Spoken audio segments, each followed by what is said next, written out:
ભાવનગર શહેરમાં આગામી દિવસોમાં ઈ બસનો વિધિવત પ્રારંભ થશે। છેલ્લા લાંબા સમયથી ભાવનગરમાં સિટી બસ સેવા બંધ છે, ત્યારે હવે ભાવનગરમાં શરૂ થવા જઈ રહી છે। પ્રધાનમંત્રી ઈ બસ સેવા કેન્દ્ર સરકાર દ્વારા ભાવનગરને 100 ઇલેક્ટ્રિક બસ આપવાની મંજૂરી આપવામાં આવી છે, જેમાંથી પ્રથમ તબક્કામાં 40 ઇલેક્ટ્રિક બસ ભાવનગરને ફાળવી દેવામાં આવી છે। ત્યારે 10 ઇલેક્ટ્રિક બસો ભાવનગર ખાતે આવી પહોંચી હતી। ટોપ 3 સર્કલ નજીક બનાવવામાં આવેલા ઇલેક્ટ્રિક બસ ડેપો ખાતે આધુનિક સુવિધાવાળી 10 બસો આવી પહોંચતા મહાનગરપાલિકાના મેયર ભરતભાઈ બારડ અને સ્ટેન્ડિંગ ચેરમેન રાજુભાઈ રાબડિયાએ મુલાકાત લીધી હતી। આવતા દિવસોમાં શહેરના રસ્તા ઉપર દોડતી થશે। દેશના આદરણીય વડાપ્રધાન શ્રી નરેન્દ્રભાઈ મોદી સાહેબના દીર્ઘદ્રષ્ટિ અને વિઝન અને મિશન સાથે સમગ્ર દેશની અંદર પ્રદૂષણ અટકાવવા માટે થઈને અને ઇલેક્ટ્રિક વાહનોને ગતિ મળે એના માટે થઈને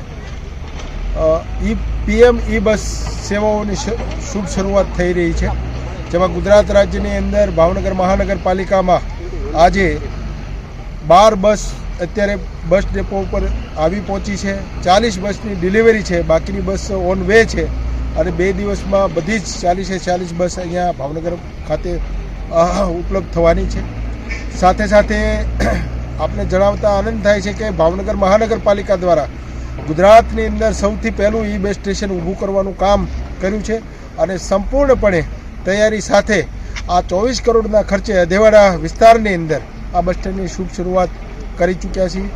સાથે સાથે આ બસો જે આવી રહી છે, ભાવનગર મહાનગરપાલિકાને 100 બસ આપવાનો જે સંકલ્પ છે, એમાં 40 બસ આવી છે અને એનું ટેન્ડર એને ચલાવવા માટે કંડક્ટર ડ્રાઈવર માટે થઈને 14 કરોડનું ટેન્ડર પણ બહાર પાડી દીધું છે। એનું 31 તારીખે ટેન્ડિંગમાં અમે મંજૂરી પણ આપવાના છીએ।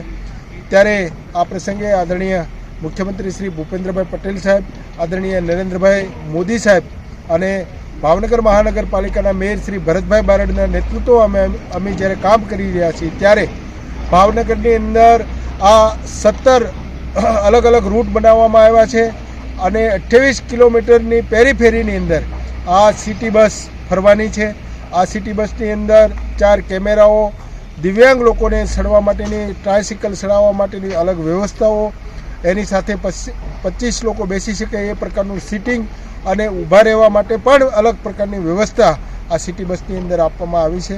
આ તકે પુનઃ એકવાર ભાવનગર મહાનગરપાલિકા દ્વારા સ્ટેન્ડિંગ કમિટીના ચેરમેન તરીકે હું ધારાસભ્યશ્રીઓ અને અમારા સાંસદશ્રી, અમારા ચૂંટાયેલા જનપ્રતિનિધિઓને અભિનંદન અને શુભેચ્છાઓ આપું છું।